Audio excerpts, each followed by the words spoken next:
We in here like swimwear. I'm Adam Osland. Welcome into a Clippers Talk After Dark with my guy BJ from the Pull Up Podcast. BJ, how we doing, my guy? Blessed, man. Highly favored. Good to be here with you, man. Let's get it going. All right, there's a lot. First of all, the reason we were doing this initially is because BJ and I, who rarely disagree, disagreed about something with Paul George earlier today. We may get to that at some point. We probably will. But my goodness, there's so much stuff that happened in this Clippers game. There's so much to talk about. So we're going to start with that for you guys. And appreciate everybody in the chat that's just starting to get in here. We teased it on AM 570 LA Sports on the radio post game side for the Clippers. In fact, BJ called in. I thought it was just another caller at first. I was like, BJ in San Diego. Wait, this voice sounds familiar. And then I was like, oh, okay. This is BJ from the Pull Up Podcast. Yes, Give out sir. your credentials here, BJ, where everybody can find you, by the way. So y'all can find me on YouTube, Twitter, and Instagram at the Pull Up Basketball Podcast. Please put basketball podcast at the end because a lot of different other names pull up. So you gotta put the Pull Up Basketball Podcast. But find me on YouTube, Instagram, and Twitter, all social media platforms. All right. Clippers lose 111 to 103 in Houston in the first of a two-game mini series, basically, is what I like to refer to it as. These happen now in the NBA. I actually really like them. I think it's fun because you get to see adjustments in a regular season like that when you play a team back to back, and the Clippers are definitely going to have to make some. Yep. I swear to God, if Austin Reeves just hit that shot, who took that? And maybe that was Luke Kennard. What's Sorry, the I got the score? Lakers game up on the side here. I think Lakers down by 4 heading into the fourth quarter. I'm just going to assume they're going to win just to make my night even worse. Luke Kennard with a sidestep three-pointer got it off at half court, but it was just after the buzzer went off, I believe. 96-91. I'm not sure if it counted. Shout out to Luke. Shout out to Luke, man. Luke Nukem, please handle the Lakers tonight. I can't take a night where the Clippers lose and the Lakers win. I won't be happy after that. MKXLNT says what's up here to BJ. Salute, brother. How you doing? MKXLNT. Welcome to the show. All right, Clippers lose by 8, but there was a lot of interesting stuff starting with this. The starting lineup change was made. I just did a big show on this yesterday talking about Terrence Mann a ton and saying, like, guys, he better show something quick. It is getting Yeah. time. It Yeah. is that time to make the move if you're going to. I think they got 11 game sample of it, not even a 10 game sample. Terrence Mann Right. wasn't playing well enough. Not only do they take him out, but I felt like they put the right guy in, BJ. Chris Dunn was perfect for the starting lineup because I said this when they brought him in this summer. It feels like Patrick Beverley back next to James Harden in the starting lineup in the Houston days, So I Correct. loved it, and it worked. They started things off hot. Correct. I love what Chris Dunn has shown himself. People don't know he's been a pro for quite some time, so he's not really been new to this. He's guarded some of the best players. So what y'all seeing from him right now is not a coincidence, not a shock to me. Now him being on bad teams like the Bulls and the Jazz, a lot of people are a little worried of him. But what he's been able to bring to the team is not a surprise to me. So shout out to Chris Dunn. He's just a very sound, reliable player that doesn't make a lot of mistakes, plays within himself, and he's like Nico Batum in that way. And by the way, this is the first time in a very, very long time I felt like even Batum had a bad game. He ended up a minus 22 in I don't know how many minutes it was, 14, but he missed a couple of wide open three-pointers that I thought were going to fall. And Yeah. it's almost historic when you say Nico Batum has a bad game because it rarely ever happens. And I felt like this was one of them. Yeah, he missed a few shots in the corners that he usually makes, and that plus minus is kind of like a little bit overrated because it's about who you on the court with anyway. So it doesn't always determine how the individual player is going. So it comes down to watching the game. So I thought Nico was going to bounce back in the next game.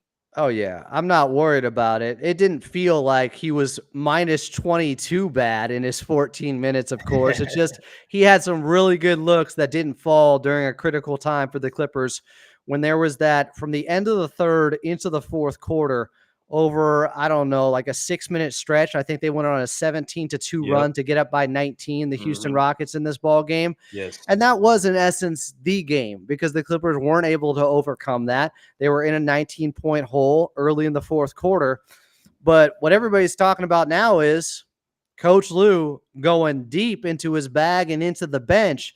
Early in the fourth quarter, first he brings in Jordan Miller. He still had Chris Dunn and Norman Powell out there. I think Amir Coffey and was it Terrence Mann with Terrence those Mann. guys? Yeah, who Terrence Mann. had, Yep. by the way, Terrence Mann. Yeah, maybe I should slow my roll a little bit.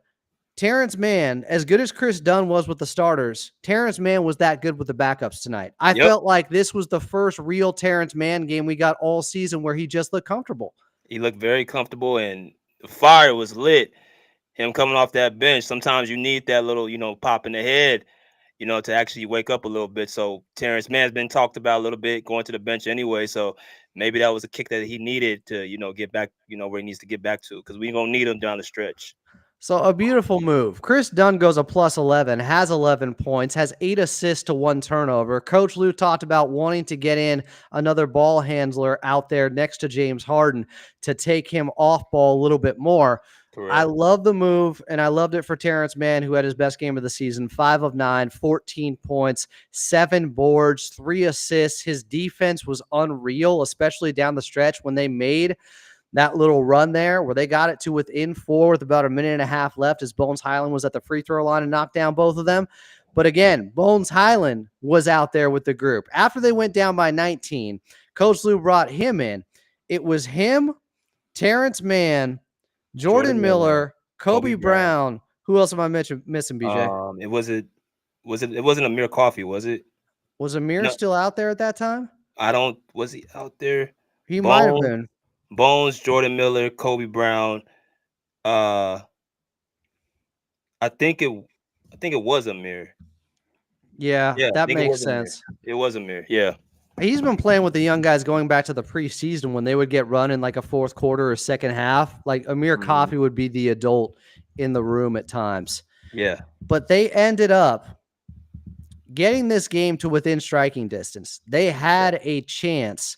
Yeah. And I think you said it off the air, and I concur. I think it was a great move by Coach Lou. Great move, and grabbed out the hat because you really took some balls for you to bench, because you benched Harden and Norman Powell not like at the end of the game. You benched them during the beginning of the top of the fourth quarter, and you brought these young guys in. So for them to bring them in and actually get a chance for them to get back into the game, that was a big move by Ty Lue. So you're gonna give these guys more confidence and they can play. The only question is, I'm gonna ask you, what do you think they should do in the next game? How should they go about the lineups?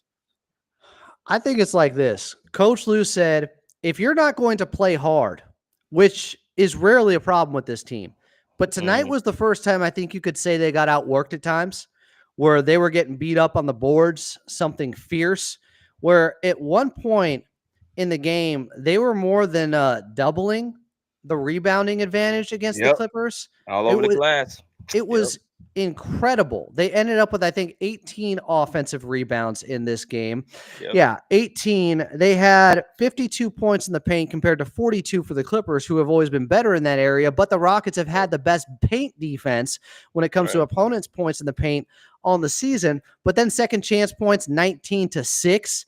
Like Yeah. that is just brutal. They got slaughtered there, and then fast break points 24-18. So all the kind of tangible hustle stats you can try to find out there, the Rockets were winning them for the most part. And if you're not going to rebound even with Big Zoo out there, you might as well go small and just try to lean into offense and juice it up that way. So they had 18 offensive rebounds to our 10, and they had 59 rebounds in total to our 42. So they definitely own the boards and the matchups. I think a little bit. Houston creates a little bit of a matchup problem because they have the athleticism, they have the youth, and they have the talent to match us. Now, the thing that I think we can have the upper hand is the IQ department. I don't think they have a very high IQ team. What you think? I can agree with that. I feel like Jalen Green is one of those guys where he has a ton of talent, but sometimes it's between the ears when it comes to shot selection. And they're just so young at this point. They don't have the experience. They shouldn't have a higher basketball IQ than the Clippers with some of the elder statesmen that they have on this team. When we talk about Nico Batum and James Harden, Terrence Mann is 28 now. Ivica Zubac is 27. Derrick Jones Jr. just went to an NBA Finals last year and got all that experience. Chris Dunn is 30. They don't have any business making these smarter, Mhm. higher IQ basketball plays over the Clippers. No, they don't. And you got Amir Coffee. I think he's 27. You got Norman's 31. Like You already know Harden's 36. So these guys are well in their primes where they should be not just basketball wise, but also mentality where they should be thinking ahead on these younger teams. So they're gonna have to outsmart a team like Houston because I don't think they're gonna be able to, outrun them, and I don't think that's gonna happen. I mean, you look at this, if we go off the plus minus, because it does feel like it matches the eye test in some ways in this game, it's Hmm. their bench that won this game. It was Thompson and Eason. Yeah. Eason had that 8-2 run near the end of the third quarter by himself against the Clippers. I forget who scored those 2 points for the Clippers at the end of the third quarter, but Eason was having his way with them. Both those guys have 18 points, and both those guys are in double digits when it comes to rebounds. And we're talking about 6 offensive rebounds for Thompson, 2 for Eason. It's Thompson Hmm. with 18 and 11, Eason with 18 and 10. That's what stands out to me most. And then even Jock Landale had his moments. Like when they went small right away in the fourth quarter, I think he got an easy bucket. Like the Clippers just were not fierce out there. They weren't playing with. Coach Lou talked about having more pop and athleticism, Yeah. Yeah. getting those young guys in late.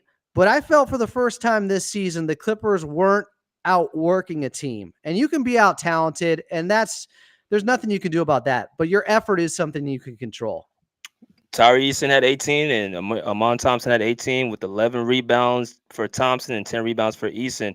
And Jabari Smith and Alfred Sengun had very mediocre games.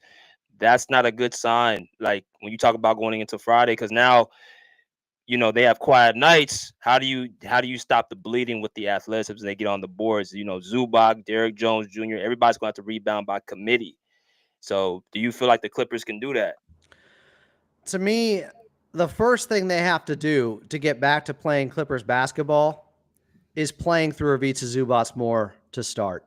That's what I was most disappointed of. And every time they don't start playing through him, they get themselves into trouble. At least that's what it feels like. Because Ivica Zubac, yes, they had the hot start from three, but it wasn't Mhm. sustainable. Them starting 7 of 10 from the outside, it's just not Yeah. sustainable. At some point, you have to know that you got to get back to your bread and butter, high pick and roll with James Harden and Ivica Zubac.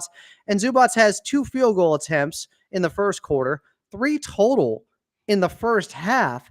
He had that run, though. They had it to within 2 or 4 in the third quarter, and they were playing through him finally. He was getting some easy ones, and it looked like Clippers basketball again. I just don't like Right. when they don't start things off that way. I always say this, BJ. 3 of the first 5 possessions, Ivica Zubac needs to touch the basketball. If not, get a shot up. At least touch it. That's where I come from. I think that is the foundation of what they do on offense, and that's where it has to be for them to feel like they're playing a Clippers brand of ball. Yeah, man, you work from the inside out, not the outside in. You don't start off by chucking up threes unless you're the Golden State Warriors, and even them, they have moved the ball before they get an open shot. I feel like with the Clippers, they want to chuck shots up with Harden and Powell, and not work through the big man, like not knowing if you give the ball into the big man, he's gonna probably for the most part kick it out to you. You have a better opportunity to score. So you got to feed your big man. You got to make him happy because he's gonna run the floor from you. He's gonna rebound. He's gonna block shots. You gotta let him touch the ball. That's kind of where I'm coming from. When Ivica Zubac isn't getting touches, it happens like this with every big man. The screens aren't set as well. The rebounding isn't there. The defense and rim protection isn't as likely to be there. I know you can say, well, his play shouldn't be dictated by how many touches he gets, but it is just natural. It happens to every big man in this league when they feels like they're getting frozen out and they're not being included on the offensive side. How can you expect them to play with the same level of urgency and intensity on the defensive side? So Shaq said it best. If you don't feed the dog, you ain't protecting the house. So this, I see a comment saying, I don't know if you mind if I read this, Adam. Yeah, go for it. It said, Adam Richards said, Zoo isn't that guy. Don't put me on timeout, but bro, he's just not like that. I'm reading. He's averaging 16 points, 12 rebounds off of 58% field goal shooting. This is what I got to deal with all the time, BJ. I know you do too sometimes. I'm like, what does he? What does he mean? He's not that guy, and he's not even getting full touches. He's always 50% on the field every single game. He's always giving you around 10 rebounds a game, and that's with him being limited. He's not even getting the offense ran through him, and yet he's averaging these numbers. So I don't know. Is it because of Zubac's not the most sexiest scorer? Whatever, is that what it is? Adam, is you think that's what it is? Yeah, there's this stereotype sometimes it seems like about Euro guys. I don't know. They used to Yeah. call Powell Gasol Gasoft. Dirk Nowitzki went through it for a time, Yeah. before he won his championship. And because his game is, I don't know, I still think it's a power game at times, obviously at the rim, but he has more finesse. He can use the right hand, he can use the left hand. I don't know what people are looking for. Like they want a guy who can put his head on the rim all the time. I want a guy who's effective. That's all I care about. I don't care Right. about the style points. I Right. care about effectiveness. Ivica Zubac has been a top 5 rim protector every year with the Clippers. Yes, And sir. now he's finally getting the ball on the offensive end. He's averaging 16 and 12, as you just said. And those numbers just went down a little bit after this game because, look, he didn't have a great game. That's Yeah. fine. There's there's been 12 games so far. If Ivica Zubac, doesn't play well in 2 out of every 10 games, well, I think you can say that for a lot of different guys in this league. Like if you're going to Mhm. criticize to that level and say, "Oh, he had a bad game tonight," that means he's trash. You guys are casuals. Ivica Zubac isn't that guy. He's not good. That is just a massive overreaction, and it just tells me that this guy Adam Richard and people who do go after Ivica Zubac, where they're coming from to begin with. They are looking for him to slip up. Ty Lue haters are looking for him to have any bad moment. And they say, see, I told you so, because it's confirmation bias. And they're trying to prove their own thesis and analysis, which is wrong. It is. Ivica Mhm. Zubac, the majority of this season has been stellar for the Clippers. Majority of his career as a Clipper has been stellar. And that's what you just mentioned before even Harden came onto team. Zubac was in the conference finals. Zubac had a 30 and 30 game with before James Harden got on the team. So yeah, he helps him out in certain situations, but let's not act like Ivica Zubac has not had great performances with this team and done some good things. So I think we need to feature him more. I just think having them shoot a lot of outside jump shots and playing from the outside in is taken away from what he can do best, can help actually make them have better chances to win games. Hey, I get it. The threes were falling early, and they have been hot. Heading into this game, the last 5 games, they shot 48% from three, best in the league over their 5 game span. And they were going in the first quarter. But once Yeah. they stop, you got to get back to what you do best. High pick and roll with Big Zoo. Get him involved, get him going downhill, because I guarantee he's going to play with more physicality, and the entire team seems to. It just permeates throughout the squad. When Ivica Zubac gets it going, everybody loves it because your big man can get such easy Yes. points, and they can be momentum points. When he does dunk on guys, and we have seen it a lot over the last couple of weeks, when he hammers one, when he plays with force, and then guards well on the other end around the rim and creates that moat, it energizes the ball club. It does.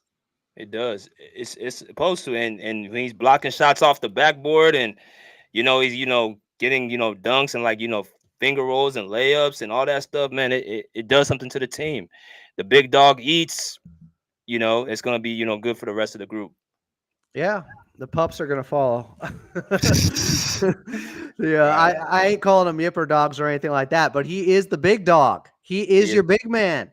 This is what you need. This is so vital. He is their defense. Their defense, when it's good, it is mostly because Ivica Zubac is playing so well on the back end that everybody else knows they have protection, so they can guard up on guys. If they get blown by, they know Ivica Zubac is going to be there and have their back. It's just amazing that some people see one bad game and it wasn't good.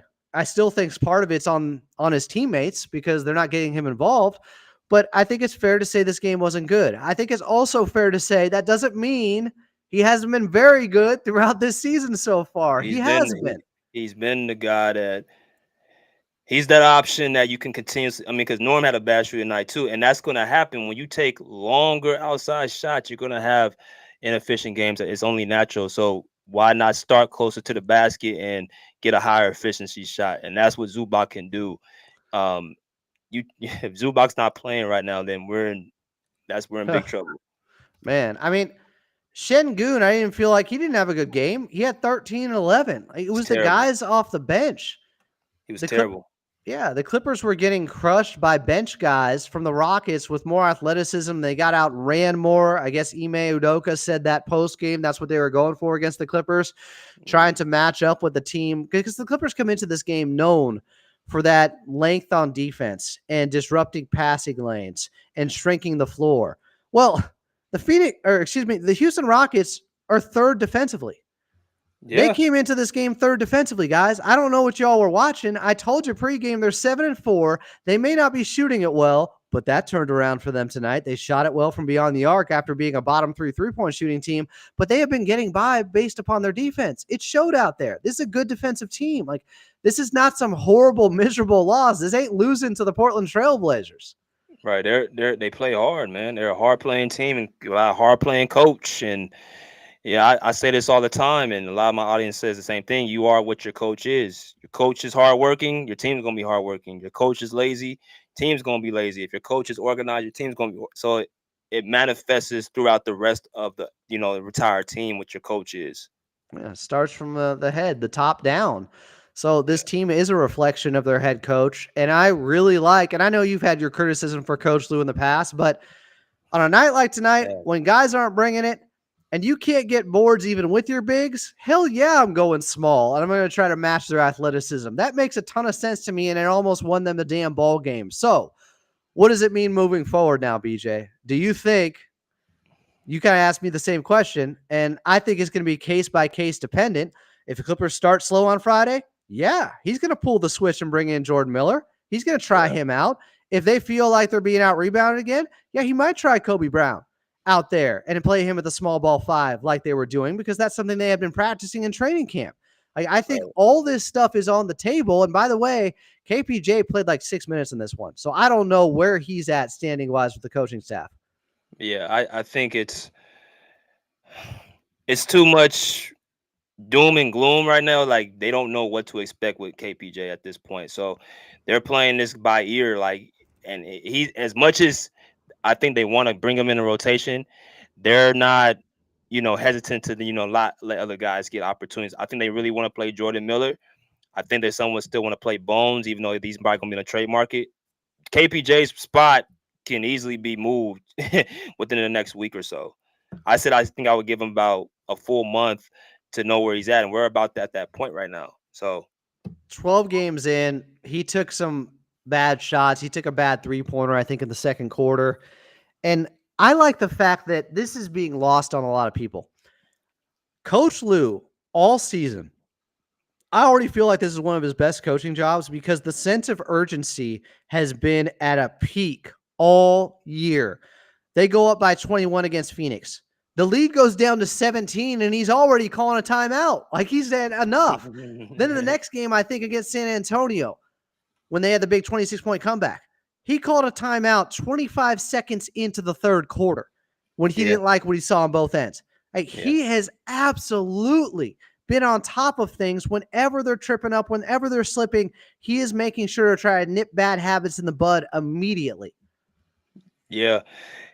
I think that's the Van Gundy effect. I think you can just see something. You know how he had the press conference, I think a few days ago, I think when we beat Sacramento, and we beat them down the stretch of the game, and Ty Lue came in, he was upset that they took them so long to actually win that game, and you didn't really see stuff from like Ty Lue last year about that. But I think now that Van Gundy's under his ear a little bit more, you start seeing stuff like the timeouts being a little more sooner, and not being satisfied with mediocre wins, and I kind of see the effect that Van Gundy's having on them. I agree with that. I think it's also about, they don't have a stacked team that can afford to trip up and have some bad losses, because things are going to be so close in the standings. Nope. They aren't guaranteed making the play in. They aren't guaranteed making the play in. And this is the first season you could really say that going in, maybe the 21-22 season, but we didn't know Paul George was only going to play 31 games. Like, so we still felt pretty good about it. This is a team that knows they have to win each and every night, and every game is so meaningful and every game matters so much, which makes things much more intriguing and makes fans much more passionate. I get it, why people can get so frustrated after a loss. I just don't know. I'm not putting this on Coach Lue. I'm putting it on the guys for being outworked, and I'm giving the Houston Rockets credit at the same time. They're a good ball club. Yes, that's the big thing. Give them credit, because they're not a sorry team. They are a good team. not a high IQ team, but they are a very, very good team and very hard playing and very talented. People are bringing up how they're worried about Coach Lou getting carried away with the small ball unit because he went to it tonight. But I'm not going to go there yet until I see that happen more because I think logically it made sense. They're down and they tried to rebound with their bigs and they still weren't doing anything. So why not just try to spread the floor and get back into the game with a bunch of guys who can score? That to me made a lot of sense, and bring in a bunch of athletes that can get some offensive rebounds. Terrence Mann had a crazy tip in after a crazy wraparound pass to Jordan Miller late in that fourth quarter, who Hmm. missed it. And then Terrence Mann put it back in. I can't believe some of the plays he made, but that was the right move. I don't know if it's going to be every night. Of course, I don't want him to start going away from Ivica Zubac all the time. I want him to start going away, though, when those guys aren't giving it, when they aren't playing well enough. And that's what tonight was.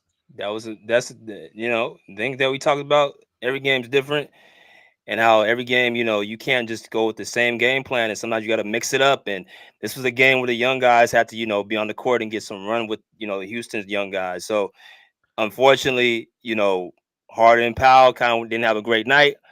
Get them some rest, helping they come back on Friday a little bit more better, more focused. But I do think Houston presents that the dilemma: do we put guys who can run with them or inexperienced, or do we keep staying with the same core group that is experienced but doesn't have the youth to really run with them? What you think about that?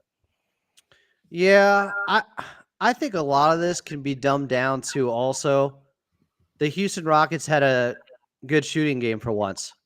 They were shooting 31% from three heading into this one.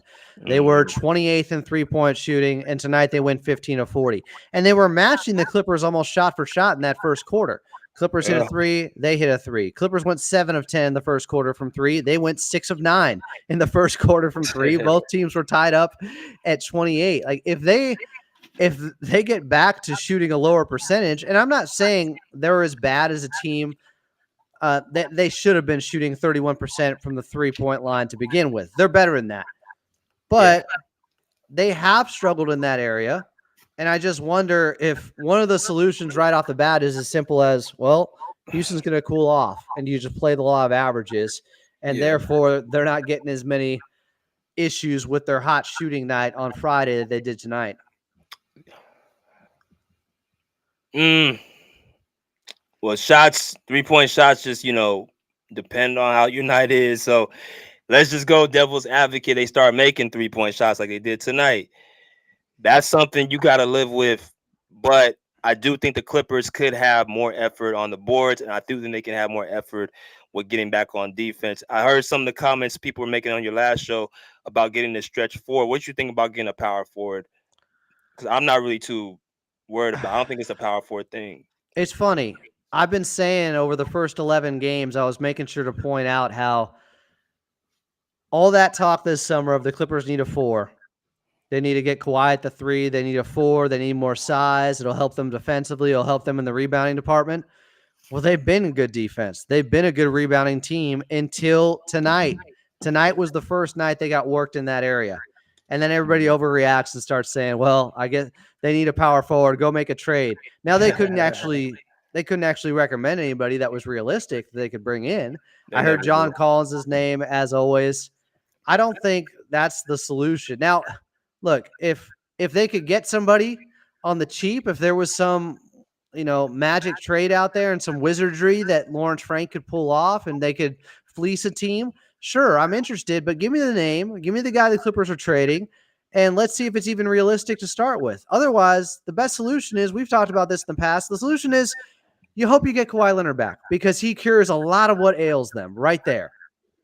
Yeah, that's it. It's not, and you can't see we dealing with a situation when the best player is out. You can't really judge a team when their best player is out. It's hard to really get a good gauge on them. So the Clippers are playing basically from behind. They can't really make no mistakes. They can't really, have no pitfalls. Like their best player is not physically there right now. So they're gonna still be. We're still at a 500 record. So that's showing that we still can, win games. So I think it's gonna come down simply to Kawhi Leonard being on the court, like you said. I wonder if because of what I mentioned earlier with Kevin Porter Jr., the move isn't go find a power forward. It's The not. move could be play Kobe Brown more. The move could be play Jordan Miller some, and hopefully that makes their offense better, which I'm sure dropped back into bottom 10 territory after scoring 103 points tonight. They were 17th offensively coming into it, but 103 points, they probably fell back into being a bottom 10 offense. How likely do you think it is that Kevin Porter Jr., after playing limited minutes, gets his job ripped by, I don't know, Jordan Miller, who did have 8 points in 8 minutes and was doing some of the stuff we saw in the preseason, G League, Summer League? He was doing some of it, and that's kind of what they need out there. Yeah, I mean, he ain't made no real separation. I mean, he's getting better throughout the last few games, but I mean, for you, it's like Ty Lue, I think, said before the season started. Like, this is no one's spot is safe. Everybody's still working to see where they're going to be put on the depth chart. Like, anybody can get moved out. We're still early in the season, so it's very possible for Kevin Porter Jr. to fall out the rotation if he continuously doesn't set himself apart from the guys behind him. It's a full-time gig. You just got back into the league, so you're not given nothing. You have no real space to be given any type of guarantee spot. Yeah, I was surprised that he played that little amount. I mean, he got one stint, I think. It was 5 minutes and 47 seconds. Yeah. But I'm fine with that. If a guy's not playing well, do something about it. And the damn Lakers are going to win. I knew this S was going to happen. Now they're up 8 with 3 minutes left. Of Yeah. course, Memphis is letting go of this one. Why is John not out there? Is he hurt? Am I missing something? I Yeah, see he's out. Mark. He's hurt. He's out. Yeah, man. That's why Man. they always seem to give a bad matchup to Memphis. Yeah, they beat them in the playoffs a couple of years ago. I'm sorry. Side note, guys, I don't want to talk about the Lakers. It's just insult to injury. Clippers lose. Lakers going to win. I can't take it. Luke Kennard, nuke him, please. Hit some threes. Uh, so, Jordan Miller to me, and I'm picking up a little bit of feedback. I don't know. I can hear myself a little bit on your side when I'm talking. I hope it's not too distracting for anybody in here. Jordan Miller, oh God. Oh God. Sam Senatorium. Do you ever have somebody in the chat who's just the bane of your existence? You ever Yeah, have one of those guys? oh yeah, man. I've had quite a few in my chat. I had one the other day. I have them at least once a show, man. It is what it is. This is my guy. So I'm gonna put this on you to have to respond to this, BJ. Sam Senatorium says Harden sucks, and all of you that think otherwise are suckers. Screw your timeout. You could just block me and go stick your tongue on an ice cold pole. LOL. Was the Christmas story on TNT right now or what? That is very vulgar of you, Sam. So did I guess was he James Harden was his favorite player or something? He bet some money on James Harden. He I don't know hates what to James say. Harden. He's been wanting him benched since game one. He just hates ISO ball. He doesn't realize that he's one of the greatest ISO players ever, and he finished second in ISO scoring last season, and he also is the system and running their offense. And I don't know. I'll give them 2 wins so far this season if they did not have James Harden for the majority of the games. Honestly, I don't know what would happen without James Harden. Yeah, it's the Clipper offense and the James Harden offense, and they're definitely using James Harden as the guy as the offense. Ty Lue is giving it to him, so therefore it's hard to win games if you don't have the system right there. So I Well, definitely agree with that. I like the Chris Dunn backcourt with him because it's going to get him more off ball. So there will be a little bit less ISO for people who hate that, even though they desperately need that high pick and roll with he and Mhm. Ivica Zubac. That is what they do. You need Mhm. James Harden for that. It is effective. It gets Zoo going. So they just don't have any other options at this point, and it's really not a bad option. I think that gives you a pretty high floor when you are a James Harden system. You can debate whether or not you can win a championship doing that, blah, blah, blah. They played Kevin Durant with the Golden State Warriors. Maybe he has one, if not for that. But he has proven, now he's 35, but he has proven in the past to take Mhm. lesser talent and raise the floor and get them by in the regular season by doing things his way. So that's why I feel like to criticize it when they don't have any other options, and it's proven to be a pretty damn good option over the years, I don't see the logic. Yeah, He definitely has. He's never missed a postseason. The only thing is he's a little older, so he's not. It does look a little bit different now that he's not, 29 or 31 or 32. So it is different. But if you look at his past, with Brooklyn, when Katie and Kyrie were out, they played through him for a majority of that season, and he was able to be a hell afloat in those years in Houston, and such and such. They're gonna always be a playoff caliber team, and even in the Western Conference, he would have them as a high seed. So it's been effective. Hasn't won a championship, but you know, it's supposed to get you at least to the playoffs. Yeah, and look, he hasn't played well enough, obviously, with his shooting efficiency. But when you're the second best rebounder on the team at over 8 per game, you're asked to play more defense now, and you have to orchestrate the offense. I'm not surprised he didn't have legs left for jump shots, for floaters, and you get bad turnovers sometimes at the end of games because he has the usage rating of a guy who's 25, but he's 35. That's the problem. You gotta take some of that off him. So maybe this move for Dunn is the answer. You put him more off ball. You let Harden be more of a catch and shoot guy. Would you be kind of interested in doing that? Oh, yeah. I think you have to some degree, and they came into this season knowing that they will overtax James Harden if they don't get him off ball more. So how do you do it best? Have a guy in the backcourt who's willing to bring it up and look for his own shot some. Terrence Mann wasn't doing that. Insert Chris Dunn. Chris Dunn, he had some buckets tonight. He had a floater from 16 feet out. It was just beyond the free throw line. Right. Like, he has not shied away at all for going to the bucket and getting some easy ones when they just have nothing going on offensively and it's just go get a bucket, do it yourself, DIY type buckets. Chris Dunn has been doing some of that stuff. So to not have to rely on Harden as much to me is a huge plus for this team. And Chris Dunn has just been phenomenal. What do you think the difference is between Chris Dunn and Terrence Mann? Mostly just aggressiveness at this point. Like, I think Chris Dunn is the better point of attack defender. I felt like that coming into the season, though. Like, he is an elite specialist point of attack defender. His offense is kind of an unknown because he took 88 threes his 2 years or in Utah, or he took about 130 and made 88. He shot like 40 something percent.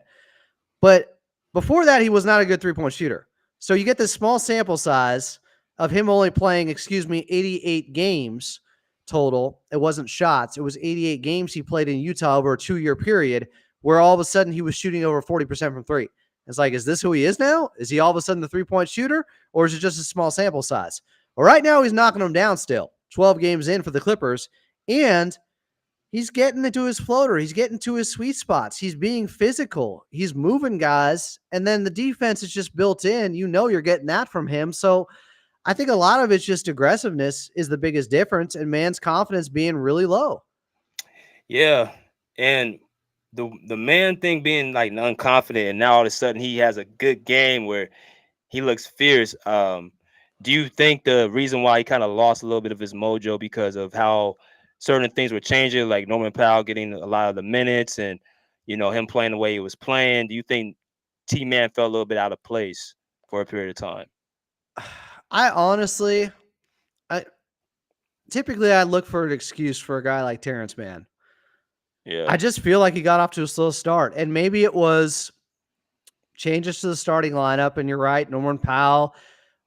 Maybe it was Derrick Jones Jr. doing everything that he normally does, but better. And maybe that, I don't know, was getting to his confidence because he was in the starting lineup next to him. And Derrick Jones Jr. has been really good to start off this season. So I don't think there's a good excuse. I think, that's why I said yesterday, you're 11 games in and Terrence Mann is not snapping out of it. And to yeah, me, last season, you could at least say he had that ankle injury that he suffered in practice right before the season started. So he was coming back from that. I think the season before, even when he got off to the slow start, he might have had a wrist injury. What's the excuse this season? He just wasn't playing well. And you could see it. He's not looking for a shot. He's not looking at the rim. And that game against OKC, I thought had some really damning moments. And I just was not shocked when I saw the starting lineup change. And I'm all for it. I think this is going to work out, BJ. What do you say? yeah. I think so too. I think maybe I thought it would kind of mess up T Man's confidence even more if he came off the bench, but it looked like it somewhat made like a little bit him more of aggressive, and maybe that was a psychological move from Ty Lue, where it's like, okay, I'm gonna see if I move him to the bench and you take his sparring spot, does he get that hunger back again? Does he become more of that dog again? I agree with you. I'd thrown that out there too. Are you going to really help his confidence if you bring him off the bench? But it got to a point where it's like you got to try something else. The only other thing I offered was you tell him you got 4 more games till you get to 15 games and that sample size. You got 4 more to figure it out, or else we're pulling you. And therefore, it would put pressure on him to even more so to have to perform because he has been good in high pressure situations in the playoffs. Yeah, So I was yeah. starting to think, should you actually try to add more pressure on him? I don't know. But That's a, today, that's how he. I think that's how he operates. I think the bigger the moment, the more he rises. I think that's what Terrence Mann. I think that's who he is. Like if you put him in a situation where you put him in a big game, then I think that's when he performs his best. today was a big game for him to just clear the cobwebs, get the 800-pound gorilla off of his back, and just play free. And it was night and day with how Terrence Mann looked out there. I don't know if I've ever seen a player from one game. Okay, I have. But I don't know about a role player who isn't known for scoring to look that different after one game a couple of days ago just by coming off the bench the way he did. Now, he got blocked as soon as he entered the game around the 3-minute mark of the first, and I was like, that's not going to help his confidence. He got swatted hard, but then he had a 3 early in the second. Then he had a lob from Dunn. Then he went downhill, got to the hoop, got fouled. Then he had a steal and a lob to Amir Coffey. And the fourth quarter plays that Terrence Mann was making, I have not seen him look for his shot, bully guys on the block like that all year. This was different, Different, different.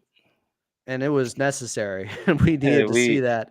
we need more of that, man. We need more of that team, man. That same anger, that same hunger throughout the rest of this stretch, man. We're gonna need them on the court. That Mexican Nara said, I think we should have Mann start at the bench until he gets his confidence going, unless Y comes back, which, let's be honest, it's not anytime soon. Probably not, from what we heard from La Murray. He's not expecting him anytime soon. I don't think this is a permanent change. Coach Lue said post game, this isn't some one-off thing where Chris Dunn's in the starting lineup and we're just seeing if we can get Terrence Mann going. That's not what this is at all. This is a change to the starting lineup because he wants another ball handler out there next to James Harden, and it makes all the sense in the world, BJ. Yeah, you got to play the guys that make sense and who are playing well. Like I think Chris Dunn has earned himself into the starting lineup. And people want to talk about the minutes. That's why Terrence Mann is a little bit uncomfortable with. There's many times that Chris Dunn plays less than Terrence Mann. He still makes more of his opportunity. You have to make up for your opportunity, and Chris Dunn's presence is felt. So he has a starting lineup for now. There was a cool quote, actually, Coach Lue post game talking about the move, and he said, "quote on Terrence Mann, it was good to see my guy get going again." Unquote. It's like he believes in him. We all believe in Terrence Mann. He's Yeah. much better than how he has played. Confidence is a hell of a thing. Maybe you can speak to that a little bit more, having played some high level ball, just what it means to see a couple fall. Have a have a couple shots fall, but also have a coach that believes in you is the ultimate thing where you can feel like, okay, I'm not going to get pulled off of a mistake or a bad shot or a turnover. Coach still trusts me. So that obviously is going to be something that plays in throughout the rest of his stretch, because you're not going to play perfect every game. You're not going to, and that's what I think a lot of fans got to understand. Like, they were trying to get on Terrence Mann for not playing how he's supposed to. Like, he's not going to be 55% from the field and make every shot, every 3-point shot, and get every loose ball and every rebound. There are going to be games where it's a long season, so you're not going to always have these magical performances. But I did think for him to get his head right, you might have to pull him and put him in for a guy that's actually doing what you ask him to do. So I'm glad to see that happen for T-Man tonight. Jeremy Mormon said Terrence Mann is an executor, not an orchestrator. Dunn does a little bit of both. It's true. Terrence Mann is a play finisher when he's in his spots, but he's not going to set up the offense. He's not going to get you going like that. Dunn can do some of that. I think he's averaged 5 assists per game before. Like, Yeah. this is a very talented offensive player. When he was coming out of Providence, I thought he was going to turn out to be, like a Kemba Hey, Walker type. yeah. That's people forgetting the Big East who Chris Dunn was, man. He was a stud. And that just goes to show you a guy like him who's a role player and they then in their college year they're all American. That just shows how high level these players are. That Mexican underscore Nara said, does that mean Mann lied in Murray's interview? He made it seem like Ty was not asking him to score. I mean, here's the thing. There's a difference between asking to be scored 15 or 20 points per game. I think that's what Terrence Mann was pushing back against. He wasn't being asked to do anything like that. Does he need to be scoring more than 5? Yeah. Does he need to do the things that he's always done well, which is be really good at finishing at the basket and be an above league average 3-point shooter? Yes. And he wasn't even doing that. So that's what I think were the realistic expectations for Mann. I don't think he was lying about anything. I think some people were acting like, is he going to score 15 points per game or something this season because they don't have Kawhi and they lost Paul George? Yeah, it's one thing for you to not have the role of scoring the ball, but once you catch it and you're wide open in the corner for a 3-point shot, you don't have to be a quote unquote scorer shooter to take that shot. I mean, Derek Jones Jr. taking those open shots, Chris Dunn taking them open shots, and you can still exert your energy on the defensive end what the coaches expect you to do. So that's something that Terrence Mann has to be able to, do, stretch the floor, at least try to make open shots. Rock said, I've been critical of Mann, but his role has been thrown around so much. You have to admire how he's now not taking it personal. He's been the starting point guard, backup power forward, backup center, starting shooting guard, etc. That's a great point. This is not somebody that came in and pouted. This is somebody that lost his job today and came in and balled out. Yeah. So he needs to be commended for that. I think that's really well said. Commendable, very professional that he is. I do want to bring up some of the Clippers lineups that they went with in this game today, BJ, because I always find the lineup data interesting and just seeing where Coach Lue goes with it. I'm curious to see, what worked, what didn't. So the new starting lineup in 17 minutes in this game, they did not lose this game for the Clippers. James Harden, Norman Powell, now with Chris Dunn, Ivica Zubac, Derek Jones Jr., they went plus 15 in those 17 minutes. They went plus 15. They shot 60% from the field and 60% from 3 in those 10 minutes. That's pretty incredible. They had 15 assists to 2 turnovers and 6 steals, those guys. That is high level offensive basketball. Like it's like what I always go back to the same thing as how the team is and who they playing and how they're clicking. Like you said, I think they jumped on you think like 11-2. They definitely led by 11 at one point in the first quarter. Yeah, they were just making every shot. It seemed like, and Houston had to call a timeout just to get back into rhythm. So they go away from Terrence Mann there. What are some of the lineups that Team Man ended up in? So the one that played 4 minutes, and my goodness, Coach Lue went with 1, 2, 3, 4, 5, 6, 7, 8, 9, 10, 11, 12, 13, 14 different lineups in this game, guys. As you would expect when you get that deep into your bench, you're going to see that many lineup changes. He was scrambling. He was trying to find something. Yeah. But another lineup that played 5 minutes, and you could say it's just 5 minutes, but it's not nothing out of a 48-minute game. It was that lineup at the end that went plus 3 with, as we said, it was Amir Coffey next to Terrence Mann, Bones Highland, Kobe Brown, and Jordan Miller. And they gave them a shot. They did. Yeah. So I don't know if that's something Coach Lue did say post game. He wasn't planning on playing that many guys. I don't think so. It's just, and I don't think he was planning on playing them that soon in the game. Like again, I think it was an 8-minute left, and he started bringing in, Jordan Miller and who else? Kobe Brown, all these players at towards the top of the fourth quarter. So yeah, that was pretty surprising. I'm trying to see what lineups got really nuked, but when you lose a game like this and you have 14 different lineups, Lakers won.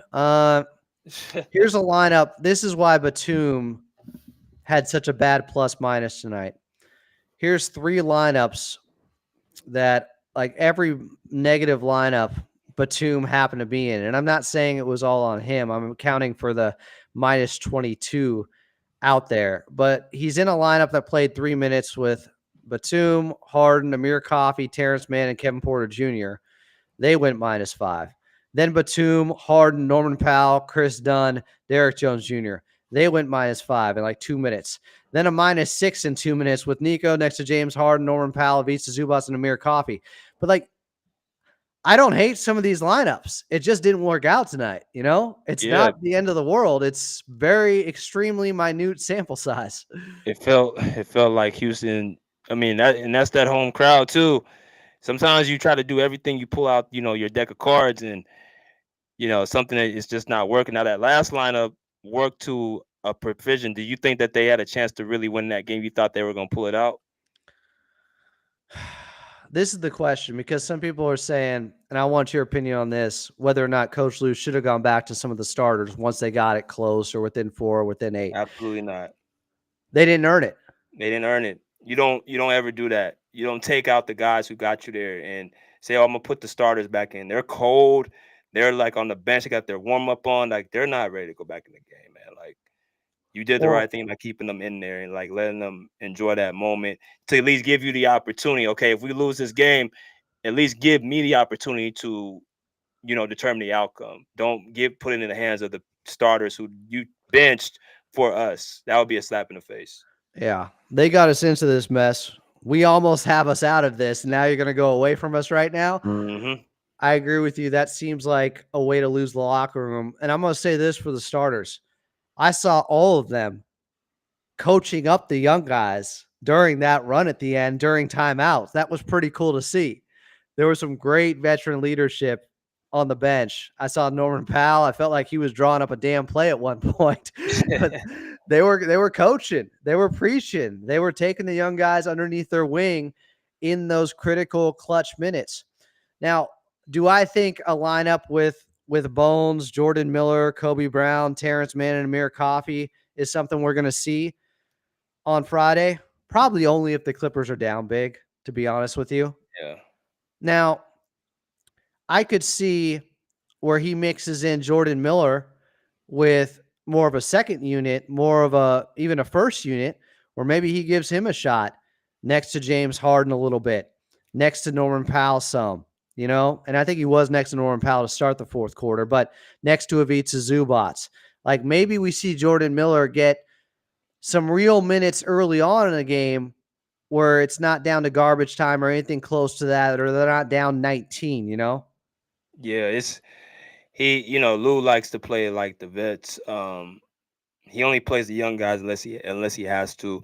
So he's gonna go right back to the same lineup that he started today with Harden, Dunn, Powell, Zubac, and D Jones. And the young guys are gonna only get time if they are down big. So um, yeah, hopefully Friday we can pull it out.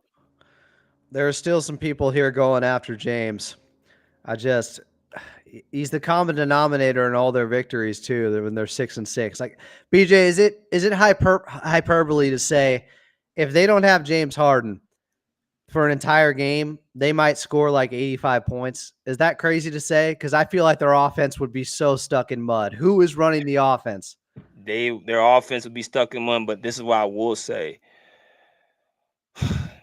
I think their defense might take a step up. So they might have to. But they've been pretty good there anyways. Like they, Yeah, they have, but do you think Harden's been the guy who's kind of been the weak link? he is. Typically, they've been a decent enough job hiding him, and he's had the quick hands and gotten some steals here and there. You're not wrong. I just feel like it's not going to be enough to make up for how bad the offense is going to dip. You know what I mean? You think Norman Powell can get 30 without Harden on the court? I think he can, but he's going to have a really good game to do so. Like, I don't know, like maybe 3 times out of 10 he can pull that off. But Norman Yeah. Powell, like he had some turnovers, and he has got – this keeps happening to him the last couple of games. He So tries to drive down the lane, and there's an offensive foul. yeah, It is so easily telegraphed, VJ. When he tries to create for himself often, it is not the greatest basketball. As good as he has been, that's not who he is. Like, he's not a shot creator or a self creator, as JJ Redick would say. not at all. And he has one. He's great at pulling up transition shots. He's great in the open court. But one thing I've noticed about him, he don't like to go left. If you're able to sit on his right hand and force him to go left, he tend to not. He doesn't really like to go, that direction. So yeah, he will find himself catching some charges going into the basket when he's a little out of control. I found the two lineups that were most effective against the Clippers tonight, just so people pay attention to this going into Friday. So, one lineup here went plus 13 in 11 minutes. That's pretty significant. That was Jock Landale, Green, Eason, Thompson, and Reed Shepard. They went plus 13 in 11 minutes. Then we got Fred Van Vliet next to Dylan Brooks, Shengun, Jabari Smith Jr., and Thompson. They went plus 10 in 14 minutes. Those two lineups really hurt the Clippers. We'll see what happens on Friday. You brought up, though, something there that triggered something for me, talking about Norman Powell and how he doesn't want to go left. Well, somebody else said that on his podcast today. That would be Paul George, who said a few other things. Paul Mhm. George and I did a podcast earlier about it, and BJ and I were disagreeing on Twitter about the point of whether or not they're booing or what the reason is, the origin of the boos and why they came for Paul George. And I think we're both coming from a different place there. I'll give you the floor to explain your side first here, BJ. All right. So, like Adam said on Twitter, me and him had a disagreement. It's I rare. It's rare. we have like we're always not gonna always agree, which is good, it's healthy. So I made a post that actually I saw somebody on Twitter mention like PG is a clown, and I'm like, what did he say now? So looked on Twitter on the X and I saw he had made his podcast today, and I saw the clip, and I posted. I looked at. I'm like, well, I just put something in terms of I don't feel like Clipper fans are mad because of the B team comes. I think they're mad because he actually left, and I think some of the people have an axe to grind with him way before he even left the team. Adam chose to chime in and say that he told me, bro, they're not mad that he left, and I said to him, I said, Adam, I believe you, but I don't believe a lot of the Clipper fans who say that. And the reason why is because I remember when he left the team, he eventually signed the next day. You got a lot of Clipper fans already talking as if, he was trash or he wasn't good or he didn't do nothing for us for 5 years. This was well before the B team comments.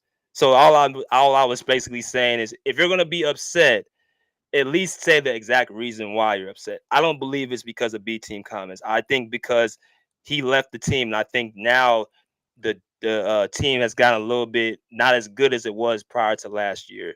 Because say what we want to say about PG. Yes, he makes boneheaded decisions on the court sometimes. He turns the ball over at sometimes and misses shot selection. You want to critique that. The guy's a 9-time All-Star, 4-time All-Defensive First Team player, All-Team Defensive Team player, a top 5 Clipper of all time, top 75 borderline player of all time. You're not gonna find that type of caliber player, regardless. Like they don't grow on trees. So even the people who quote unquote can't stand him or don't have much nice things to say about him, they know the caliber player he is. But now that he's no longer here, it makes people a little bit more little touchy. So anything he says a little bit kind of rubs people the wrong way. We all know the Clippers have been more so a team that has not been on the Lakers historically. It's nothing new. I've heard PG said it even before when he was on the Clippers. Hey, we get treated like the second team. I heard Terrence Mann say the same thing. We're the second team. Security treats us like the second team. Like it's nothing new if you're from Southern California. What it is, if you grew up here. I just think again, the outrage from it. I don't think that's what it is. I think it's more so people are upset that he left, and it lowered our chances. And I think a lot of people had to axe the ground with him when he was with the Clippers. Adam, how many times have you heard people when he was playing with us say how bad his shot selection was, how inconsistent he was, how he didn't do this, he didn't do that? You had problems with him while he was on the team. So That's now my, that that's my point. They already were mad at him. I'm like, so then say that, but just don't say B team comments. Like that don't. Well, is it possible though that compounded things and made it even worse? They were already mad at him and they didn't like the B team comment because he's laughing while saying it. It's obviously a sore spot for Clipper Nation. He had just left. The timing of it. Nobody wants to hear that right after he leaves. Okay, so go back to the interview. It was his co-host Jackie Long said second team. He asked PG a question. Yeah. PG I can chimed play in, it. said PG said chimed in, yeah, the B team. He said it not in a way to take a shot at the organization. He said it in a way saying, yeah, we have been the second team. That's not something I feel like he would, at least me, I don't feel like he was trying to take a shot at the organization. I mean, even when we look at the last game they played, like all of his teammates pretty much dapped him up. Amir Coffey, James Harden, Ivica Zubac, Kawhi Leonard, like all of them are still really cool with him. And even Steve Ballmer, he spoke to at the, so it's like they don't seem upset at him. So I'm trying to figure out why is so many Clipper fans upset with him if his teammates ain't upset with him, if his owner ain't like Because they understand he's getting that money. And they're not gonna, I don't know who put up the sign that said PG think before you speak. I don't know who was the mastermind of that, but obviously a lot of people, it did rub them the wrong way. And people in here, they're saying it too. yeah. Because here's the other part of the B team comment, and I'll play it here so we know exactly what we're talking about. And I like this discussion. I like where it's going. And BJ laid out his argument pretty good. I'm going to have to be on my game tonight. I'm going to play the comment. It comes from the video, the Ralph Lawler interview, just because it's easy for promotion for me. And we talked about it here. Here's the comment. Angeles, it just seemed unnecessary. Because when I was in LA, they like, man, you should have been a Laker. That's all I was hearing. It wasn't no like, oh, welcome to the Clippers. Yo, we happy you in LA, but you should have been a Laker. You was on the second team. I'm on the B team. That's how the vibe and the love felt. Unnecessary. So he does say the vibe was like that. And he defended it today on the podcast saying, I didn't say they were the B team. I said it felt like the B team. And there is a distinction there. And I do agree that there is a difference. There's nuance to that.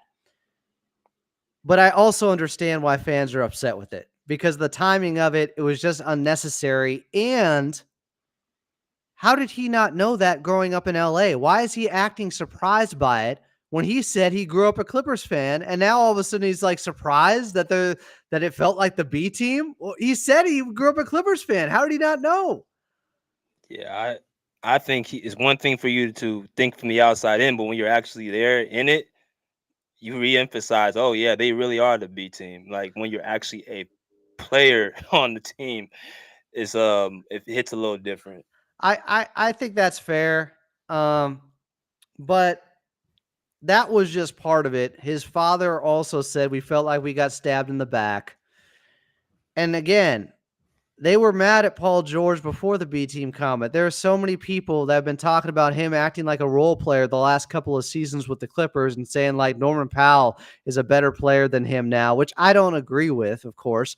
They're just taking shots because the wild inconsistencies in his game sometimes make you feel like when he just floats or just fades into the background some games, it's just like, what are we doing here? Is this guy want to be a star or not?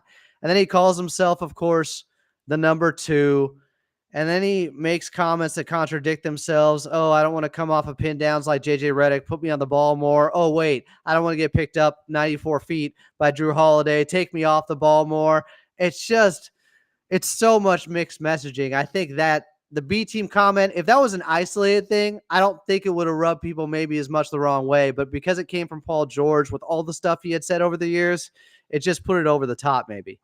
I don't know who said he's been a role player for 2 years. I need Just who fans. Fans have been calling him out for that for a while, man. I could go back on Twitter. I pulled up something before he was traded or before he left, I should say, not traded.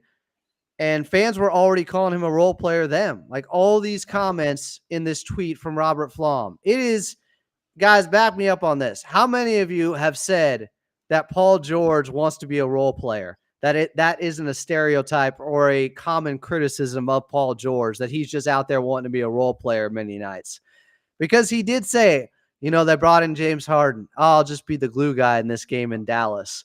Like, and then Coach Lue has to be like, no, you're a bad mother effer. Coach Lue multiple times has had to come to him after the number 2 comment. He had to talk to Paul George. After the glue guy comment, he had to talk to Paul George. This is all public record. Like, how many times has he seemingly shied away from accountability and responsibility of what it takes to be a star and a guy who wants a max contract? You want the max contract, but do you want what comes with it? That's, I think, where people get really frustrated. I think okay, so let's take it like this. He was an all-star last year. I don't know if any role players that are all-stars. No one's saying he literally is, but he plays like one sometimes, a lot of the time. That goes back to my point, and this is where I get thing with PG. I think people raise the bar for him because they see how talented he is. Because of how talented and how gifted he is on the court, no one has those type of gifts, so they expect him to be damn near, excuse my language, damn near perfect all the time, and it's not reasonable. Like, he's gonna have off games. He's gonna have games where he's not gonna score the points that he wants to score. Like, he shot 47%, 41, 93 last year, like highest shooting splits of his career. He led the team in scoring 4 out of 7 months when Kawhi was, ramping up. He's had to do a lot. Even defensively, he led the team in steals. So it's like, and you having to share the ball with James Harden, Russell Westbrook, and Norman Powell. So where would all these opportunities for him to score all these points when you have to share the ball with other players on the team? It's just not realistic. I think it goes back a lot further than last season, and it goes to the playoff series of last season. Part of the efficiency is because he's playing off of James Harden a lot. Like, that is a connection, a direct correlation there. I'm not surprised he had his most efficient season next to James Harden and Kawhi. They were stacked. They couldn't, guard him the same way as they usually did. I take your point on the defense that's required of him, but he also said after they got James Harden, here's another time where he's speaking out both sides of his mouth. They get James Harden. He talks about how great it is. They got their point guard. They don't have to do as much. It'll make things easier for him and Kawhi. Then as soon as the season ends, what does he say? We lost Rocco and Batum. I had to do so much of the little stuff all of a sudden. It's like, God, what? But was he lying or was he telling the truth, though? Well, which time is he telling the truth? And which time? Like, you can't say it's such a great thing to get James Harden. It was. And how it's going to make things easier. And then by the end of the season say, it actually made things so much harder. Or he didn't say actually. He just said, we lost. He was making excuses. We lost Batum and Rocco, and I got to go out there and defend and then get the rebounds and then bring it up the floor. And I got to do all this stuff. That's almost literally what he was saying. Yeah. He shot the ball well with James Harden, and he said that no knock on him. He did make my job easier offensively, but on the other hand, defensively, we didn't have any glue guys. We had to give up something to get something. So now that puts it on not just me, but Kawhi to have to do the stuff that usually we have glue guys. Like, look at Dallas. Last year, Dallas, they had Kyrie Irving and Luka Doncic. They don't talk about all the stuff Daniel Gafford did for them and PJ Washington did for them and Derrick Jones Jr. did for them. They did the stuff that now Luka and Kyrie have to just focus on scoring the basketball. I agree. So but then don't say when you first get James Harden, it's going to make everything so much easier. And then somehow he realizes at the end of the season, oh, wait, it's hard without Rocco and Batum. It's just like, come on. Yeah. So you knew you had to give to get. He shouldn't have said nothing. And I could take that. I could take that. A lot of people in here. Jonathan Ing says, I don't agree, BJ. PG was paid a max contract, but plays like a role player. After the All-Star break last year, He was up in his feelings, which explained the slump. But I how don't is he a know. role player like when he was an all-star? That's what I'm not understanding. He says after the All-Star break, but he did have like a month where I think he averaged 18 points per game. He was dealing with a groin injury too. Look, I agree with you. I think he was a legit all-star. Like, I don't think anyone's literally saying he's just a role player. They use that to slander him because sometimes it does seem like he doesn't want to be aggressive out there, take shots, and then has a playoff series where he only got up 15.8 shots or something like that per game.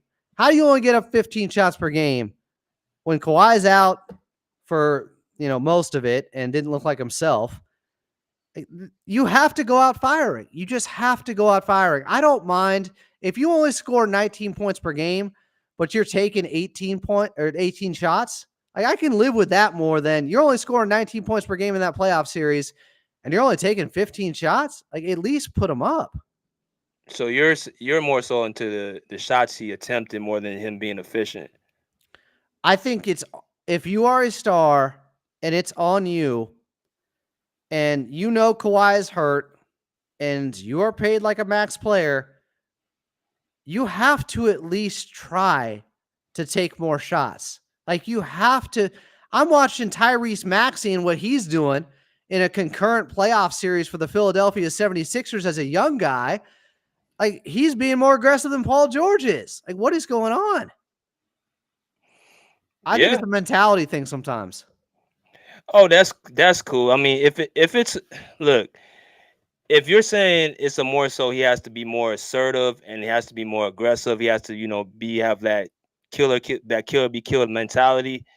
I can stomach that. I can agree with that. I can attest to that. But the thing is that I kind of get like a little bit weird with people who are Clipper fans. Is like, you guys don't act like he hasn't done what he's done for the franchise in 5 years that we ain't seen Chris Paul do, Blake Griffin do. What has he done? Got it. I mean, I think the 21 run was enough to say it by itself was better than anything Chris Paul and Blake Griffin even did. Okay. The 21 run. I do think that was a great run from Paul George. I also think if Kawhi doesn't have 45 in a must-win game 6, they don't make it to the Western Conference Finals. Like, Kawhi had to play, he put up Shaq numbers while shooting from 10 feet further away in that first round series against Dallas. Like, I can't act like Kawhi didn't still have a huge impact on that run, if not just as much as Paul George. Well, yeah, he had that one game, but this is why I'll say to that. No, that whole series, he averaged 30 points per game or over 30 on 60% shooting. Right. So the series, he was great. But I'm just saying whose playoff run was that? Like, he led the whole NBA in points, rebounds, and assists. That's what PG did. That was his run. But they don't get out of the first round if Kawhi doesn't carry him. Right. I'm saying whose run does that belong? Who people remember that as Paul George's run or Kawhi's run? Because he stayed healthy. But it doesn't mean he was playing better when Kawhi was healthy in the playoffs. He wasn't playing better than Kawhi when they were both healthy. And in the Utah series, he was just as good. The first 2 games, Kawhi was not good in those first 2 games. And then in games 3 and 4, Paul George and Kawhi did it together. They both had 30 in both of those games. So Utah was Paul George, and then Phoenix, he was the best player in that series. With some really, really low moments. Some really, really low moments. I agree. At least he was taking the shots, though. I'm not going to criticize his shooting percentage in that series because at least he was taking the shots like you have to as a number 1 option. But he also missed a couple of free throws. He had some bad moments.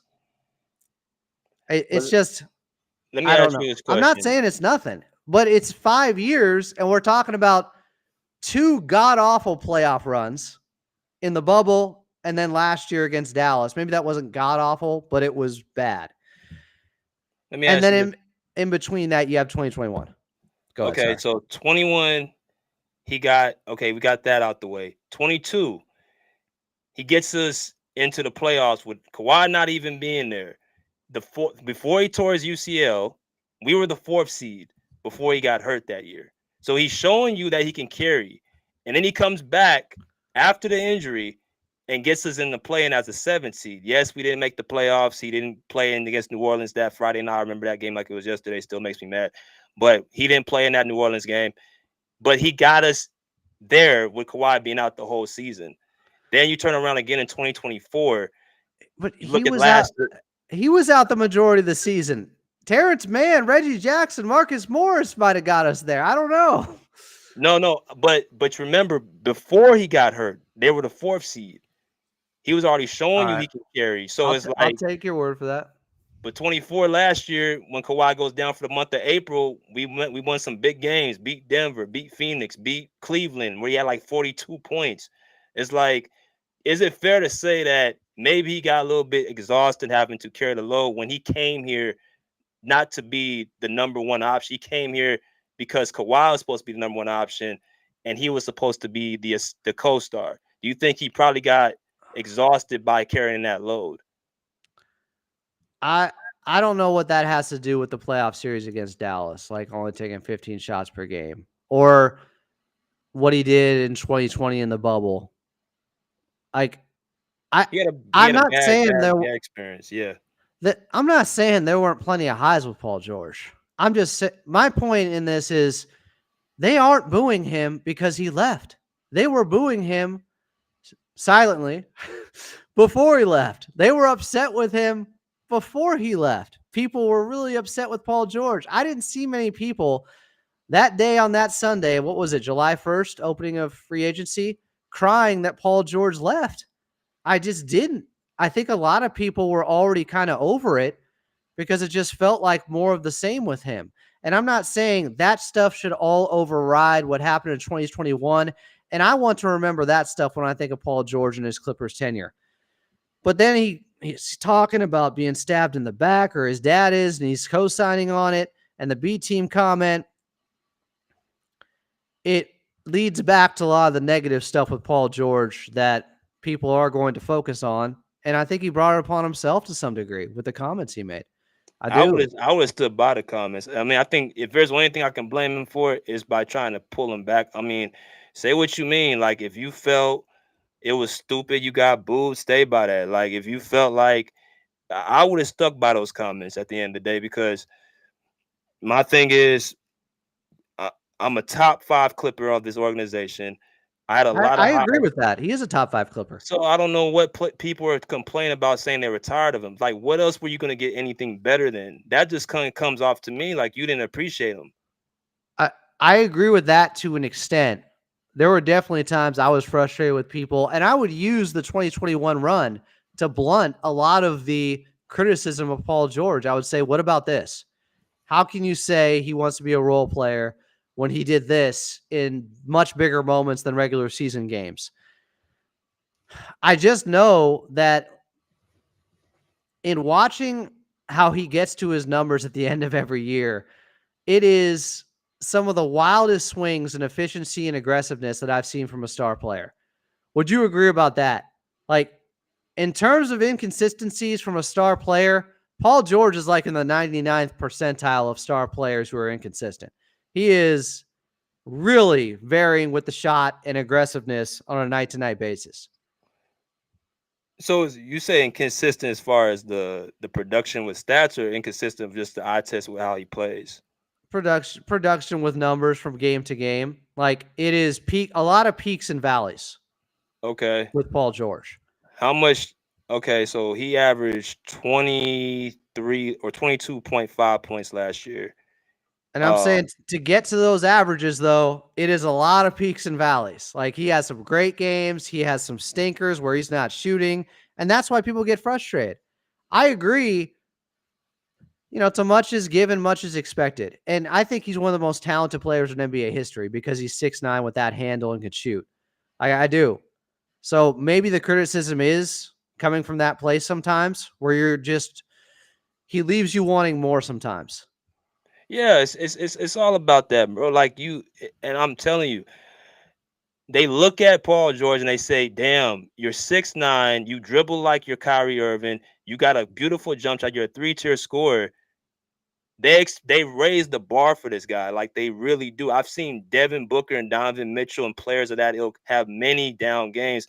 no one says anything. But because he's 6'9", he can do all this stuff. Oh, he should average 30 points per game. He should shoot 55% from the field, and all this is just.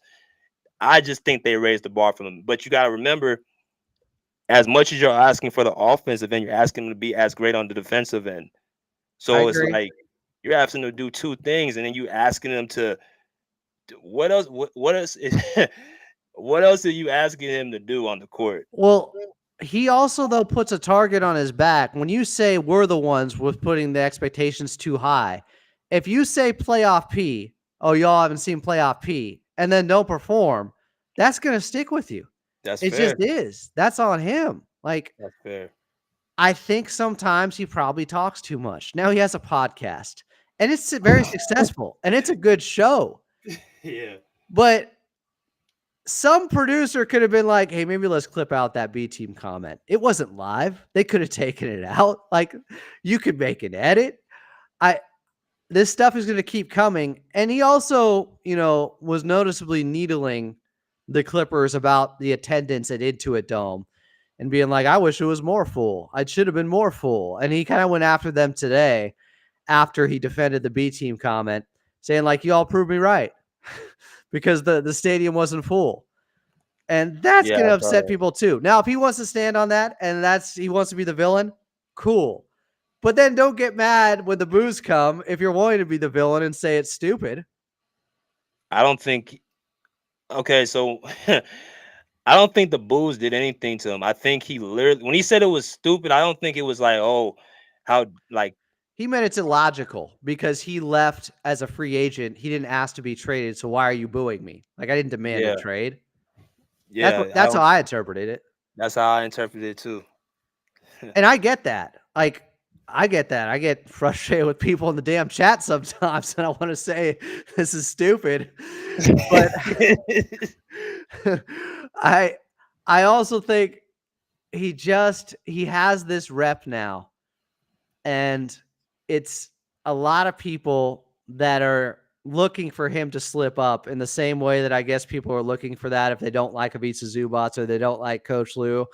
But I kind of see where they're coming from with a lot of this Paul George stuff because he had said so many things that contradict themselves, and it feels like they're all over the place. And I think the main position people are coming from is you can't ask for max money if you're not going to give max effort or play like a max player all the time.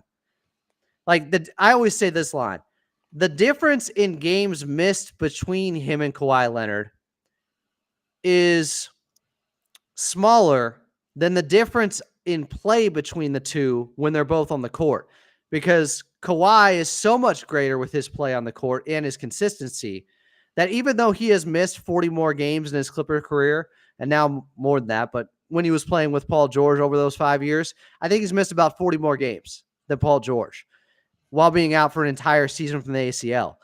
But that is not as great as the difference in talent and getting the most out of it when they are healthy and available. And if Paul George is going to be paid the same as Kawhi or want more than him, like apparently he did, or wanted a no trade clause or the $200 million from the Clippers, then people are going to be like, wait a second. You're not that guy like Kawhi is. At least when Kawhi is healthy, he is that guy. He's a top 5 player in the league. He's one of the greatest players in NBA history. You have all the talent to do that, but you don't play like that all the time. Is that fair? That's fair.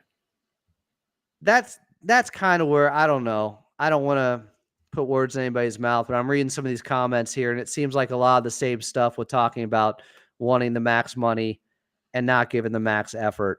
But it's a lot of guys in the league that gets max money.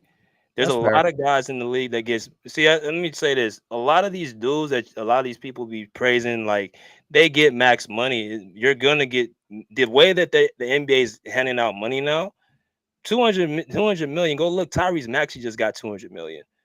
Like that is something where I think you can look at a guy of PG's caliber and say, I'm better than him. I'm better than this player. I'm on that same level. I mean, wasn't in the playoffs last year. Maxey was getting 40 and taking shots. Yeah. Maxey's he's a dog. I like Maxey. I just feel like, man, if you're right, he's in the same ilk though. Like you don't have to be a number 1 top tier to get max money in today's league, right? I think if Kawhi was healthy most of these years, I think a lot of things would be different. And it's not his fault. I want people to understand Kawhi wants to play. He's not trying to sit out for games, but I mean, we got to call a spade a spade. I think when you come to a situation and you came in with a guy who was supposed to be healthy with you, and he's not there, it's it's a little different. It it's years that you don't know when is he going to ever crack through, So I think it took a wear on him. I really Yeah, do.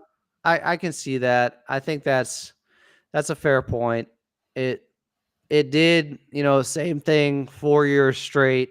Kawhi not being able to stay healthy. Uh, I don't know if that's going to change for him in Philly now because it seems like he went from one bad injury situation to another. I'm gonna But see. yeah, I look, Paul George. I think he's a good guy. I think he's a nice guy. I think sometimes he put his foot in his mouth. You talk about being on your bully ass, and if someone brought in here or brought up here, and then you get bullied by Derek Jones Jr. in the playoffs, it's just a bad look. People are But going to did he remember that really stuff. get bullied by Derek? See, that's another thing too. This whole you people got Dallas had the number one team defense. I don't know if people know they had the number one team defense going into the playoffs last year. It wasn't like Derek Jones Jr. was stopping Paul George by himself. They literally had a game plan to scheme on Paul George in that series. It wasn't you don't stop one great offensive player by yourself. Where did Derek Jones Jr. get? He ain't made no all defensive. Adam, has he made any all defensive teams?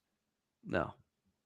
Where is this whole thing that Derek Jones is a lockdown defender? Well, he's also kind of coming into his own. He's a late bloomer. He's good. He finished I think top 8 in perimeter defense when it came to points per possession. Like a lot of the advanced numbers said that he was first of all guarding the number 1 every night last season, but then also those number 1s were not having good nights against him. Now that's 1 year, but I'm saying like he got his opportunity and he's ran with it. Yeah, Dallas had a great defense last Oh, year. they Like did. They it's did. like when I was watching the series, I saw a lot of different matchups and things thrown. I saw PJ Washington guard Paul George a little bit. I saw Derrick Jones Jr. guarding most of the times, but to say that one guy just got shut down, I mean, by it's It's an I don't oversimplification. I agree. I don't know where that comes from. That's fan stuff where it's just like, oh, you got locked up, you got served type stuff. It's probably too easy to reduce it to just a one-on-one matchup. But I'll say this: like Paul George, the point of Paul George at his height, at his wiggle, and his ball handling, and his 3-point shooting is he's a tough shot maker. Like it shouldn't matter that much. If he's on his game, if he's in rhythm, there's not much you can do. And he had one half that entire series where he played like that. The first half of game 4, where he had Mhm. 28 or whatever it was, 30 points. And then he hit that crazy 3-pointer, his only shot that he made in the second half of that game, but it was the biggest shot of the game from the corner. That was insane. And it's like, again, like, how are you not doing this more in the series? What is going on? You think he checked out last year in the playoffs? I'm not going to question a guy's heart like that. I don't think that's fair. Like, if peers want to do that, if other players in the NBA would do something like that, they can do that. I'm just a bystander, so I'm not going to go like that about it. I don't think he gave up. I think I I think he think he did, had a Adam. bad series. You I think he think he did? did. I think he did. I think he felt some type of way with. I think the as much as Dallas had a great game, I think they did. But I think I've been watching Paul George since he was in high school. I've been watching Kawhi since he was in high school. A lot of people don't know. I watched them both come out of high school, so it's like I know Paul George's mentality. I know a lot of people say, "Well, he is mentally weak or whatever," and I tell people this all the time. When you come back from an injury the way he came back from when he had in the Olympics, you can't be mentally weak Yeah. from coming back from that. A lot of people's careers would have been. He shouldn't really be playing basketball. But I watching his body language, he is moody, and when he feels Mhm. unappreciated or he doesn't feel like he's getting what he deserves. I don't think I think there's a part of him in the playoffs where he did kind of take his foot off the gas and he just said, "Well, I'm not going to put myself through, all this if you're not really to appreciate it and pay me what I feel like I deserve." I do think he kind of gave up a little bit. I ain't gonna lie. You think he was thinking about the contract during that series? Of course. Like, to me, Of I course. would go like the pressure of winning that, because if he wins that series, I think he gets the contract. If they win that without Kawhi, I think he gets the contract. So that is a lot of pressure, but you're saying he felt like in the negotiations it was pretty much already over, and so he just checked out because it wasn't going to happen type thing, and he gave in. I think at some point, I mean, you're human. And then if I'm not mistaken, I think Tomer asked him a question before the series started about the contract, and he said, "I'm not trying to, I'm in a different headspace." So I think he was already kind of annoyed by it. It's like, man, like we're still talking about this should have been done. I think when you pay somebody what you feel like they owe and they feel like they deserve, their performance tends to, go by and back up it. So it's like, I think, part of him kind of looked at it like, well, I'm not going to give myself out there if you're not willing to appreciate what I've done. That's why I think he basically said to himself. I mean, it makes some sense. But I also think, okay, well, they came out locked in game 1. They win by 20. I thought he was solid in game 1. He has that game 4. And so what? That point he was okay with it, and then right after that is when he gave up? Like, what? I think he was thinking about the contract the whole time. I think he was trying to not, but it's like you're human. I think They get down 3-2, and then it really, or they're down the first half of game 5, and it really starts to weigh on them. I mean, that's not. That's going to give people more ammo in the chat. I'm just being honest. No, I know that's why I like you, BJ. Like, you are honest and high basketball IQ with analysis that goes beyond the court, I guess, in this situation in some ways. I think that's really smart. Yeah. I think that's possible. He is an emotional player. We saw what happened in the bubble. It wasn't hurt or anything. It was mentally he was having a tough time in there, which is totally understandable. I don't know. I hate bagging on Paul George, but he opens up the door when he does shows like this today, and I feel like I have to talk about it. I don't go out of my way to do this stuff because I like Paul George. In the brief interactions we had, he was always nice. I think he's a good guy. I think, sometimes, as many players have over the years, you say something, I'm going to be in this place forever. This is where I want to win a championship. And then you end up somewhere else, or you end up wanting out. Like, Paul George isn't the first guy for that to happen with. He's not the first guy to contradict himself. It's just, he's a scapegoat in some ways, probably right now, for the frustration of Clipper Nation.